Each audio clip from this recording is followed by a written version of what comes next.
Hello दोस्तों, जय हिंद। मैं संजय चौहान आप सभी का हार्दिक स्वागत करता हूं। दोस्तों, हम हिंदी की क्लास पढ़ रहे थे। उस क्लास के अंतर्गत हमने अभी तक 2 पार्ट पढ़े हैं। उनमें हमने वर्णमाला की चर्चा की थी। आइए इसी क्रम में आज हम ब्राह्म चिन्हों की चर्चा करते हैं और देखते हैं कि ब्राह्म चिन्ह कितने होते हैं और कौन कौन होते हैं।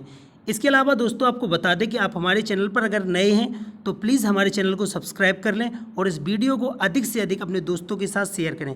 तो आइए शुरुआत करते हैं आज के इस सेशन की। दोस्तों, हमें सबसे पहले ये समझना होगा कि आखिर ब्राह्म का अर्थ क्या होता है। तो ब्राह्म का अर्थ होता है ठहराव।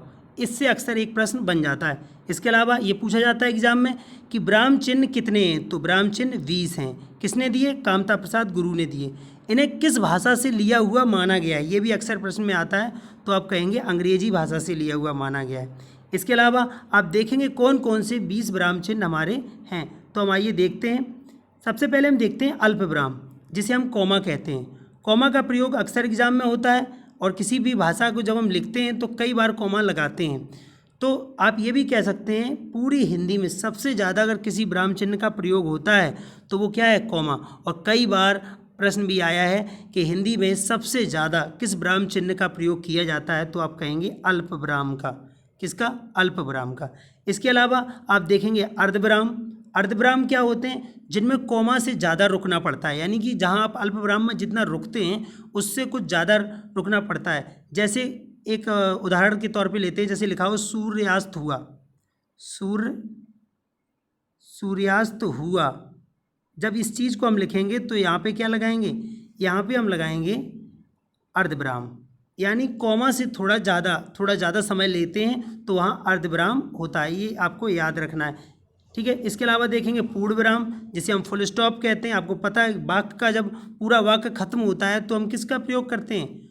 पूर्णब्राह्म का प्रयोग करते हैं। इसके अलावा आप देखेंगे प्रश्न चिन्ह, जिसे क्वेश्चन मार्क कहते हैं। क्वेश्चन मार्क का प्रयोग जहाँ प्रश्न संबंधित हो, प्रश्न से संबंधित कुछ पूछा जाए, कुछ कहा जाए, किसी के बारे में जानकारी मांगी जाए, वहाँ पे प्रश्नवाचक चिन्ह यानी क्वेश्चन मार्क का प्रयोग होता है। इसके अलावा आप देख रहे हैं 5वां जो हमारा विस्मय या आश्चर्य चिन्ह। ये क्या होता है? विस्मय या आश्चर्य चिन्ह जिसे हम कहते हैं एक्सक्लेमेटरी साइन लगता है।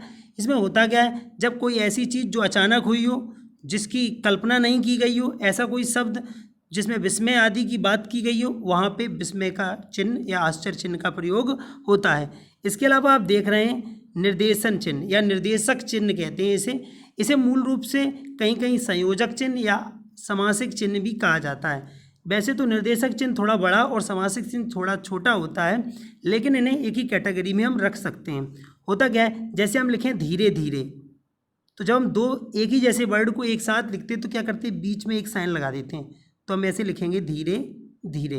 तो ये क्या हो गया हमारा? समासिक चिन्ह या फिर संयोजक चिन्ह। इस चीज़ को आपको याद रखना है। ये जो निर्देश देते हैं निर्देशक चिन्ह के रूप में प्रयोग किए जाते हैं, ठीक है। इसके अलावा हम देखेंगे कोष्टक चिन्ह। कोष्टक, जितने भी कोष्टक आएंगे हमारे, जैसे ये कोष्टक है, ये मझला कोष्टक होता है, एक छोटा कोष्टक, बड़ा कोष्टक होता है, बिग ब्रैकेट। तो इस प्रकार की कोष्टक, ये भी ब्राह्म का अर्थ होते हैं, ठहराव, ठीक है। इनमें क्या होता है? कभी कभार ये प्रश्न भी आता है कि कोष्टक जो चिन्ह होता है उसे किस लिए प्रयोग किए जाते हैं? एक कठिन शब्द को स्पष्ट करने के लिए प्रयोग किए जाते हैं। कठिन शब्द कैसे? जैसे लिखा अब्ज, एक आप समझे बात, एक जैसे अब्ज लिखा। मान लो एक टीचर ने आपको उदाहरण के तौर पर लिखाया अब्ज। अब आपने कहा सर ये अब्ज होता क्या है? तो सर ने कहा अब्ज मतलब होता है कमल। क्या होता है? कमल। तो आपने क्या किया? उसे कोष्टक में लिख लिया। यानी कि कठिन शब्द को सरल करने के लिए जो कोष्टक में लिखा जाता है वो किसका प्रयोग किया जाता है? कोष्टक का प्रयोग किया जाता है। यानी कि जो लिखा जाता है वो कोष्टक में लिखा जाता है और उस कोष्टक को हम कोष्टक चिन्ह कहते हैं, जो किसी कठिन शब्द को सरल प्रदर्शित करता है, ठीक है। तो ये आप समझ गए होंगे, ठीक है। इसके अलावा हम देख रहे हैं, इसके अलावा हमारा है अवतरण चिन्ह। अवतरण या हम इसे उद्धरण चिन्ह भी कहते हैं। इसमें क्या होता है? इसे हम कहते हैं कॉमा, इन्वर्टेड कॉमा। जैसे आपने पढ़ा होगा इन्वर्टेड कॉमा कहते हैं। इसमें क्या होता है? ये 2 प्रकार के होते हैं। पहली बात तो ये 2 प्रकार के होते हैं। अवतरण या उद्धरण चिन्ह 2 प्रकार के। कौन कौन से होते हैं वो 2 प्रकार के, ये देखना है हमें। तो इसमें एक तो सिंगल, जो सिंगलेट होता है, आप इस प्रकार से देखेंगे। सिंगल क्या होता है? इस प्रकार से होता है, देखें आप इस प्रकार से।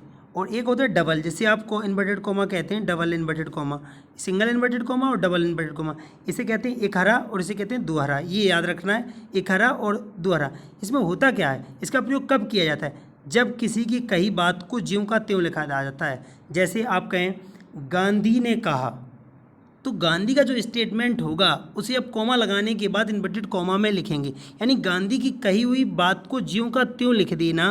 तो क्या होगा, उसमें प्रयोग किसका होगा, इन्वर्टेड कॉमा का, अवतरण चिन्ह का या उद्धरण चिन्ह का, ये आपको समझना है। इसके अलावा आप देखेंगे विसर्ग, विसर्ग में क्या होता है, आप देखिए अनुस्वार चिन्ह होता है, ऐसे अपूर्ण विराम, जहाँ अपूर्ण आधा विराम होता है वहाँ कहते हैं विसर्ग या अपूर्ण विराम या उपविराम भी कहा जाता है इसे। इसके अलावा आप देखेंगे विवरण चिन्ह, विवरण, जब किसी बात का विवरण देना होता है तो आप क्या करते हैं, जब कोई हेडिंग डाली आपने और फिर क्या किया, उसके बाद आपने इस प्रकार से एक साइन लगा दिया, आप देखते हैं जैसा ये लगाया हुआ है आप देख रहे हैं, तो इसे क्या कहते हैं, इसे हम विवरण चिन्ह कहते हैं। इसके अलावा आप देखें पुनरुक्ति सूचक, ये महत्वपूर्ण है, ये कई बार एग्जाम में पूछा भी गया है। पुनरुक्ति सूचक क्या होता है, जब बात को जैसे कि तैसा लिखा जाए, मान लो एक जैसे ही जो वाक्य हैं वो बार बार रिपीट हो रहे हों, रिपीटेशन हो रहा हो उनका, तो आप पुनरुक्ति सूचक का प्रयोग कर सकते हैं। जैसे आप यहाँ देख सकते हैं, जैसे हमने लिखा जैसे आपने लिखा राम घर जाता है, जैसे आप लिखें राम घर जाता है, तो जैसे ही लिखा राम घर जाता, मान लो यही लिख दे, जाता है, ठीक है, राम घर जाता है। फिर आपने लिखा श्याम घर जाता है। अब आप क्या चाहते हैं, आप घर जाता नहीं लिखना चाहते हैं, तो आपने क्या किया, उसकी जगह एक पुनरुक्ति सूचक का प्रयोग कर दिया। आप किसका प्रयोग कर देंगे, पुनरुक्ति सूचक का प्रयोग कर देंगे, तो इसका मतलब है वो साइन लगा देंगे, इसका मतलब मान लिया जाएगा कि यही चीज़ नीचे लिखी है, ठीक है, तो आप समझ गए होंगे। इसके अलावा आप देखेंगे पुनरुक्ति सूचक के बाद लाघव चिन्ह, लाघव चिन्ह का प्रयोग कब किया जाता है, संक्षिप्त रूप दिखाने के लिए किया जाता है। जब किसी चीज़ को आप उसका संक्षिप्त रूप दिखाना चाहें तो लाघव चिन्ह का प्रयोग किया जाता है। जैसे आप देख सकते हैं, जैसे लिखा जाता है डॉक्टर, डॉक्टर हम ऐसे लिखते हैं, लेकिन हम ऐसे ना लिख के इसे क्या करें, हम डॉक्टर को सिर्फ ऐसे लिख दें। कैसे लिख दें, ऐसे लिख सकते हैं कि नहीं, ऐसे लिख देते हैं, जीरो बना के, डॉ लिख के और जीरो बना देते हैं। इसका मतलब है हमने ये लाघव चिन्ह का प्रयोग करके उसको संक्षिप्त रूप दिखा दिया। तो आप समझ गए, ऐसे ही लिखा जाता है, कई चीज़ इंजीनियर इंजी लिख देते हैं, उसके बाद ऐसे लगा देते हैं, लाघव चिन्ह का प्रयोग कर देते हैं। तो संक्षिप्त रूप दिखाने के लिए लाघव चिन्ह का प्रयोग किया जाता है। इसके अलावा आप देखेंगे लोप चिन्ह, लोप चिन्ह क्या होता है, रिक्त स्थान जो होता है, रिक्त स्थान भरने का साइन लगाते हैं, वो लोप चिन्ह होता है, जहाँ से कोई चीज़ लोप हो, तो आप समझ सकते हैं। इसके अलावा आप देखेंगे पाद चिन्ह, क्या देखेंगे, पाद चिन्ह देख रहे हैं। पाद चिन्ह क्या होता है, इसे अधोरेख चिन्ह या रेखांकित चिन्ह कहते हैं। इसका मतलब होता है रेखांकित, या अधोरेख का मतलब होता है अंडरलाइन, अंडरलाइन के रूप में जिसे हम प्रयोग करते हैं वो पाद चिन्ह होता है, नीचे लगाता है, तलहटी में लगाया जाता है, तो आप इसे पाद चिन्ह या अधोरेख चिन्ह या फिर रेखांकित चिन्ह कह सकते हैं। इसके अलावा आप देखेंगे दीर्घ उच्चारण चिन्ह, दीर्घ उच्चारण के लिए, ज़्यादा उच्चारण के लिए चिन्ह लगाया जाता है। आप इसे छंद में पढ़ेंगे, इसकी दो मात्राएँ होती हैं, ऐसे उल्टा टाइप का ऐसा बन जाता है, तो इसे दीर्घ उच्चारण चिन्ह कहा जाता है, ये आप देख लेंगे। पाद बिंदु क्या होता है, पाद बिंदु होता है ये जो आप देख रहे हैं भाग का साइन, याद कर लेंगे। अब आप याद कैसे करेंगे, आपने अभी पाद चिन्ह पढ़ा था, पाद चिन्ह क्या है, जो नीचे अंडरलाइन होती है उसके, अब पाद बिंदु का आ गया तो उसके ऊपर नीचे दो बिंदु रख दो, तो ये क्या हो जाएगा, पाद बिंदु हो जाएगा। ऐसे आप इसे याद कर लेंगे, ठीक है। इसके अलावा आप देखेंगे हंस पद और त्रुटि विराम, स्मृति चिन्ह, भूल सुधार चिन्ह, इस चिन्ह से अक्सर प्रश्न एग्जाम में आता है, इसे कहते हैं त्रुटि विराम, ठीक है, और या हंस चिन्ह भी कहते हैं, हंस पद भी कहा जाता है। तो इसका क्या चिन्ह होता है, इसका चिन्ह ये होता है, कैसे, उल्टा वी जिसे हम कह सकते हैं वो होता है। होता क्या है, जब हम कोई सेंटेंस लिखते हैं और हम कुछ चीज़ भूल जाते हैं बीच में लिखने के लिए, जैसे मैंने लिखा राम घर जाता है, लेकिन हम घर भूल गए और हमने लिख दिया जाता है। अब क्या करेंगे हम, अब हम भूल गए, हमें यहाँ पे बीच में लिखना था, यहाँ पे क्या राम घर जाता है, लेकिन हमने लिख दिया राम जाता है। अब जब बाद में याद आया, भूल सुधार हुई, तो हमने क्या किया, इस चिन्ह का प्रयोग किया, तो हम यहाँ पे लिख सकते हैं क्या, घर।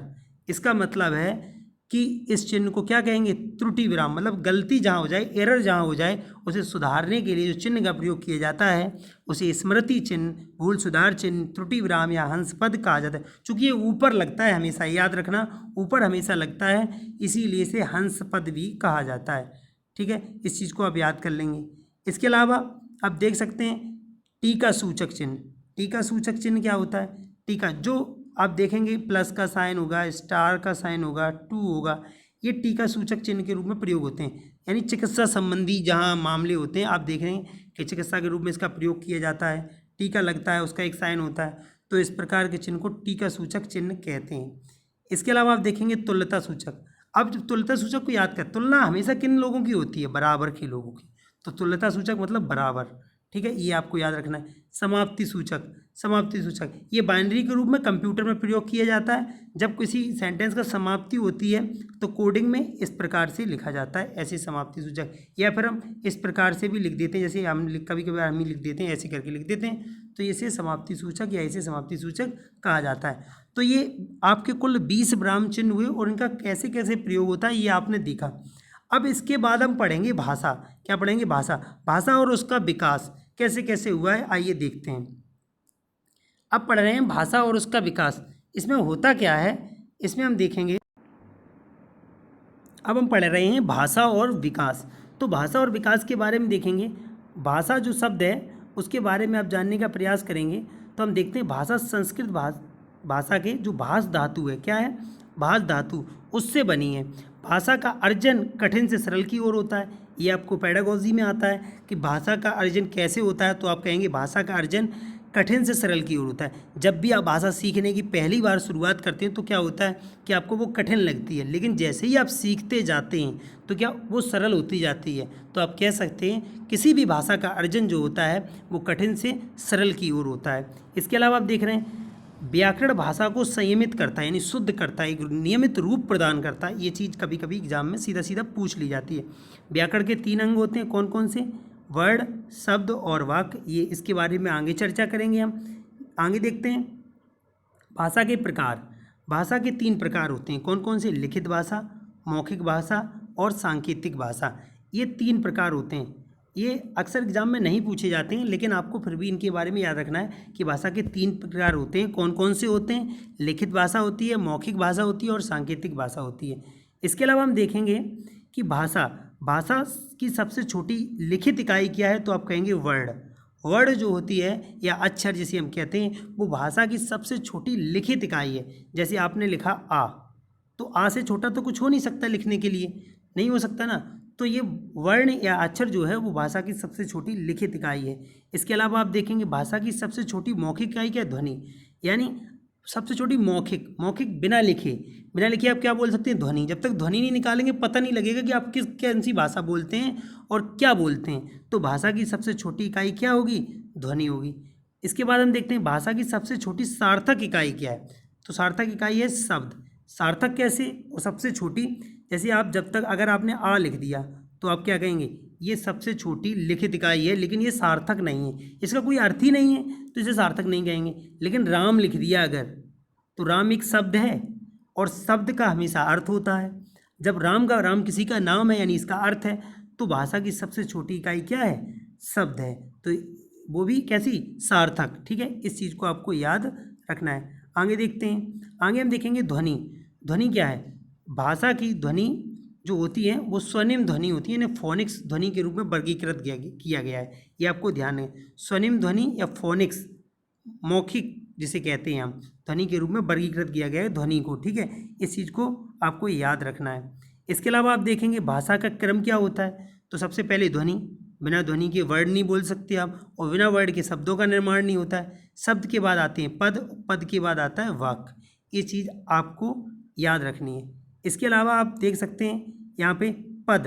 पद क्या होते हैं, पद के बारे में देख लेते हैं। कोई शब्द जब वाक्य में रखने की योग्यता प्राप्त कर ले तो पद कहलाता है। उदाहरण जैसे राम ने खाना खाया, ये कोई वाक्य था, इसमें राम ने लिख दिया तो राम ने, अब ये पद है, जो राम ने है ये क्या है? पद है।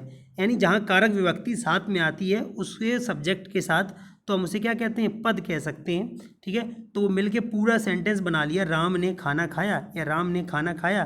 तो राम संज्ञा है और ने विभक्ति है। तो पूरा जब कोई वाक्य कोई शब्द किसी वाक्य में रखने की योग्यता प्राप्त कर लेता है तो उसे पद कहा जाता है। याद रखना इस बात को। ठीक है, अब हम भाषा का वर्गीकरण देखेंगे। भाषा का वर्गीकरण कैसे होता है, तो आप देखेंगे भाषा 2 प्रकार से वर्गीकरण हो सकता है पारिवारिक और आकृति मूल। ये अक्सर आपके एग्जाम में नहीं पूछी जाएगी चूँकि आपके सिलेबस से भी बाहर है। आपको सिर्फ एक चीज़ याद रखनी है, पारिवारिक भाषा। और वो कौन सी पारिवारिक? भारूपीय परिवार। और हिंदी किस परिवार की भाषा है? भारूपीय परिवार की भाषा है। अक्सर कई बार एग्जाम में यह प्रश्न पूछा गया है कि हिंदी किस परिवार की भाषा है, तो आप याद रखेंगे हिंदी भारूपीय परिवार की भाषा है। इसके अलावा आप चाहें तो आप ये भी देख सकते हैं कि हिंदी को वियोगात्मक हिंदी वियोगात्मक के अंतर्गत आती है या आकृति मूल के अंतर्गत आती है, संस्कृत संयोगात्मक होती है, अंग्रेजी इसी आकृति मूल के अंतर्गत आती है। इस चीज़ को आप देख लेंगे। अब हम देखेंगे हिंदी के विकास का क्रम क्या क्या है। तो आप देखते हैं हिंदी का विकास का क्रम क्या है। सबसे पहले आई संस्कृत, जिसे हिंदी की जननी कहा जाता है, माता कहा जाता है। उसके बाद पाली आई, पाली के बाद प्राकृत, प्राकृत के बाद अपभ्रंश, अपभ्रंश के बाद आवभट्ट, आवभट्ट के बाद हिंदी। आपको क्या करेगा, वो एग्जाम में इसका क्रम दे देगा और आपको कहेगा सही क्रम क्या है, तो आप इस क्रम से याद कर लेंगे कि क्या क्या क्रम होगा। अपभ्रंश का वाल्मीकि स्वयंभू को कहा जाता है। इन्होंने अपभ्रंश में सर्वाधिक रचनाएं की और सबसे अच्छी रचनाएं की। इन्हें आदि कवि भी कहा जाता है, ध्यान रखें। लेकिन अपभ्रंश के कवि सरापा भी थे, आपको ये भी याद रखना है। कवि पूछा है इनमें से कौन सा अपभ्रंश का कवि है, और वाल्मीकि उसमें ऑप्शन में नहीं है, तो सरापा ने भी अपभ्रंश में रचनाएं की हैं, तो आप याद रख लेंगे, ठीक है। इसके अलावा आप देखेंगे अपभ्रंश की पुरानी हिंदी किसने कहा? चंद्रधर शर्मा गुलेरी ने। चंद्रधर शर्मा गुलेरी ने अपभ्रंश जो हिंदी थी उसको पुरानी हिंदी कहा। आप ये चीज़ याद रखो, मोस्ट इंपोर्टेंट क्वेश्चन है, कई बार एग्जाम में पूछा गया है। इसके अलावा हिंदी में कुल 18 बोलियां हैं तथा उनकी 5 उपभाषाएं हैं। ये चीज़ आपको याद रखनी है। सीधा सीधा प्रश्न पूछा जाता है कि हिंदी में कुल कितनी बोलियां हैं और उनकी उपभाषाएं कितनी हैं, तो 18 कुल बोलियां हैं तथा 5 उपभाषाएं या विभाषाएं हैं, ठीक है। ये चीज़ आपको याद रखनी है, ठीक है। साहित्यिक अपभ्रंश को पुरानी हिंदी किसने कहा? रामचंद्र शुक्ल ने। ये चीज़ याद रखना, दोनों में अंतर है इस दोनों प्रश्नों में। अपभ्रंश को पुरानी हिंदी किसने कहा? चंद्रधर शर्मा गुलेरी ने। और साहित्यिक अपभ्रंश को पुरानी हिंदी किसने कहा? रामचंद्र शुक्ल ने। इसके अलावा आप देखेंगे बोली, बोली का क्रम कैसे होता है? बोली, उपभाषा, उसके बाद भाषा। उपभाषा को हम विभाषा कहते हैं, ठीक है। सबसे पहले बोली होगी, फिर उसी वही जो होगा वो रूप ले लेगी किसका? उपभाषा का, विभाषा का। उसके बाद बनेगी भाषा। ये चीज़ आपको समझनी है। भाषा आखिर होती क्या है, तो भाषा के बारे में देख लेते हैं। जो सीमित क्षेत्र में बोली जाती है, यानी उसका एक क्षेत्र निश्चित होता है कि इतने क्षेत्र में बोली जाएगी। हमारे यहाँ बोलते भी हैं कि बोली इतने कोस तक की है, सिर्फ यहाँ तक, इस क्षेत्र तक चंबल की बोली, यहाँ की बोली, तो मतलब एक निश्चित गांवों तक सीमित होती है, उसे हम बोली कहते हैं। कई क्षेत्र जब दूर होता जाता है तो बोली बदलती जाती है, ठीक है। 1.5 कोस पर बोली बदल जाती है, ऐसा कुछ कहा जाता है, ठीक है। इसके अलावा आप देखते हैं उपभाषा। तो भाषा क्या होती है? यह सीमित क्षेत्र में बोली जाती है लेकिन इसमें साहित्यिक रचनाएं होने लगती हैं। साहित्यिक रचना यानी थोड़ा बहुत साहित्य लिखा जाने लगता है इसमें, जैसे मैथिली है, ब्रज है, अवधी है, जैसे आप देखते होंगे, क्योंकि ब्रज भाषा में बहुत लिखा गया, अवधी में लिखा गया है, मीरा ने लिखा ब्रज में, सूरदास ने लिखा, बिहारी ने लिखा, कई ऐसे कवि हुए जिन्होंने ब्रज में लिखा श्री कृष्ण के बारे में। तो आप देख सकते हैं ये थी कैसी बोलियाँ? क्षेत्रीय बोलियाँ थीं। इनका बहुत ज़्यादा विकास नहीं था कि पूरे देश में बोली जाती हैं। ये मथुरा के आसपास ही बोली जाती थी, ब्रज क्षेत्र के आसपास ही बोली जाती थी, लेकिन इन्होंने साहित्यिक रचनाएं हुई तो इनका प्रचार प्रसार हुआ। इसके अलावा आप देखेंगे भाषा का वर्गीकरण। अब आप क्या देखेंगे, भाषा का वर्गीकरण किस प्रकार से होता है? तो हम भाषा का वर्गीकरण करते हैं भाषा और उसकी अपभ्रंश और उसकी उपभाषा और उसकी बोलियों से। आपने जैसा कि हमने अभी देखा था कि हमारी कितनी 18 बोलियां हैं और 18 बोलियां हैं और क्या हैं? 5 उपभाषाएं हैं। कितनी? 5 उपभाषाएं हैं। इन चीज़ को हमको देखना है। तो हिंदी तो हमारी भाषा है। हिंदी की अपभ्रंश कभी सीधा सीधा पूछा जाए हिंदी की अपभ्रंश क्या है, तो आप कहेंगे सौरसेनी है, ठीक है। लेकिन क्वेश्चन ऐसे नहीं आता, क्वेश्चन आएगा पश्चिमी हिंदी की अपभ्रंश क्या है, लेकिन हिंदी की अपभ्रंश सौरसेनी कहेंगे, ठीक है। अब पश्चिमी हिंदी की जब आपको पूछा जाएगा, उपभाषा कौन? पश्चिमी हिंदी। पश्चिमी हिंदी जो हमारे पश्चिम में बोली जाएगी उसे पश्चिमी, भारत के पश्चिम में उसे पश्चिमी हिंदी कहेंगे। इसमें कौन कौन सी आएंगी? जैसे ब्रज, बुंदेली, कन्नौजी, हरियाणवी, कौरवी, जिसे हम खड़ी बोली के रूप में जानते हैं, ठीक है। तो 1, 2, 3, 4, 5, ये 5 जो बोलियां होंगी वो किस में आ जाएंगी? वो आ जाएंगी आपकी पश्चिमी हिंदी में, जो दिल्ली साइड बोली जाती है। ब्रज आप जानती हैं मथुरा के क्षेत्र में, बुंदेली बुंदेलखंड, जालौन, झांसी के क्षेत्र में बोली जाती है, कन्नौजी कन्नौजी कन्नौज में बोली जाती है, आप जानते हैं कन्नौज इटावा फर्रुखाबाद में बोली जाती है। हरियाणवी हरियाणा में बोली जाती है। जो दिल्ली का क्षेत्र है NCR, कोरबी खड़ी बोली है, मुख्यतः दिल्ली में, मेरठ में, बिजनौर में बोली जाती है। तो इस चीज़ को आप याद कर लेंगे, ठीक है। इसके अलावा आप देखेंगे राजस्थानी हिंदी। कौन सी हिंदी? राजस्थानी हिंदी। इसकी भी अपभ्रंश क्या है? सौरसेनी है। इसमें कौन कौन सी बोलियाँ आएंगी? तो आप कहेंगे मालवी, इसे मालवी कहा जाता है, मारवाड़ी, मेवाड़ी और जयपुरी। ये 4 आप याद कर लेंगे। कौन कौन सी? मालवी, मालवा लिखा है, मालवी मतलब इससे मारवाड़ी, मेवाड़ी, जयपुरी। आप इसकी ट्रिक के साथ याद भी कर सकते हैं, जैसा कि हमने यहाँ लिखा हुआ है, मामा मेवा लेने जयपुर गए। मामा से मालवा या मालवी, माँ से मारवाड़ी, मे से मेवा से मेवाड़ी, जयपुर से जयपुरी। तो आप ऐसे याद कर लेंगे। इसके अलावा आप देखेंगे जो हमारी और उपभाषाएं और उनकी बोलियां हैं, आप देखेंगे पहाड़ी हिंदी। कौन सी हिंदी? पहाड़ी हिंदी। पहाड़ी हिंदी की जो अपभ्रंश है वो है सौरसेनी या खस। ज़्यादातर इसके एग्जाम में जो आता है वो खस आता है, तो आप याद रखेंगे खस। खस इसकी अपभ्रंश है। किसकी? पहाड़ी हिंदी। पहाड़ी हिंदी किधर बोली जाएगी? पहाड़ों की ओर, नेपाल के जो साइड में यानी उत्तराखंड में। तो आप कहेंगे हिमाचल में, तो आप कहेंगे जैसे गढ़वाली, कुमाऊनी, नेपाली। ये 3 हैं, आपको याद रखनी है, गढ़वाली, कुमाऊनी और नेपाली। जीके कह सकते हैं, गढ़वाली, कुमाऊनी और नेपाली आपको याद रखना, GKN, ठीक है। इसके अलावा आप देखेंगे बिहारी हिंदी। कौन सी हिंदी? बिहारी हिंदी। जब आप देखते हैं तो आप देखते हैं इसकी जो अपभ्रंश है वो है मागधी। कौन है? मागधी। ये आप याद रखेंगे, मागधी। क्या है? मागधी। बिहारी हिंदी की अपभ्रंश है मागधी। और इसकी जो बोलियां हैं वो हैं भोजपुरी, मैथिली, मगही। ये आपको याद रखना है, BMM, ठीक है। भोजपुरी, मैथिली, मगही, ये आपको याद रखना है। भोजपुरी तो बहुत फेमस है, बिहार की जो बोली है, ठीक है। इसमें एक ऐसी बोली भी है भारत में, जो कभी कभार प्रश्न आता है कि वो कौन सी बोली है जिसमें मतलब फिल्में भी बनती हैं। तो बोली में जिसमें फिल्म बनती है वो भोजपुरी है, और विदेशों में ये बोली जाती है। इसके बाद आप देखेंगे आपकी आएगी पूर्वी हिंदी, जो पूर्व में बोली जाती है। उसे की जो अपभ्रंश होगी वो होगी अर्धमागधी। अर्धमागधी इसमें अवधी जो अयोध्या में बोली जाती है, बघेली, ठीक है, और छत्तीसगढ़ी, बघेलखंड और छत्तीसगढ़ यानी रायबरेली साइड में। इसके अलावा छत्तीसगढ़ में जो बोली जाती है, आप इसे ABC करके याद कर सकते हैं, ABC, अवधी, बघेली, छत्तीसगढ़ी, इसमें ये बोली जाती है। तो पूर्वी हिंदी आप इसे कह सकते हैं। अब आप आगे देखेंगे कि भारत की सभी लिपियों का उद्गम किससे हुआ है? ब्राह्मी लिपि से। हमने पहले भी आपको बताया था। इसके अलावा आप देखते हैं हिंदी का सबसे प्रचलित रूप क्या है? खड़ी बोली। वर्तमान में आप देखेंगे तो सबसे प्रचलित रूप जो हिंदी का है वो खड़ी बोली है। तो यहाँ से आपको भाषाओं के संबंध में और उनकी बोलियों के संबंध में जानकारी हिंदी से रिलेटेड मिल जाती है। किसी भी एग्जाम में अगर आप इतना पढ़ लेंगे तो भाषा और उसके विकास से संबंधित और उनकी बोलियों से संबंधित कोई भी प्रश्न आपसे नहीं छूटेगा। तो आज की क्लास में हमने ब्राह्म चिन्ह और भाषा तथा उसके विकास को पढ़ा।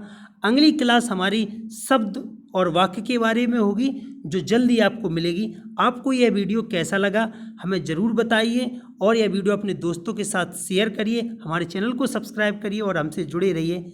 धन्यवाद। जय हिंद।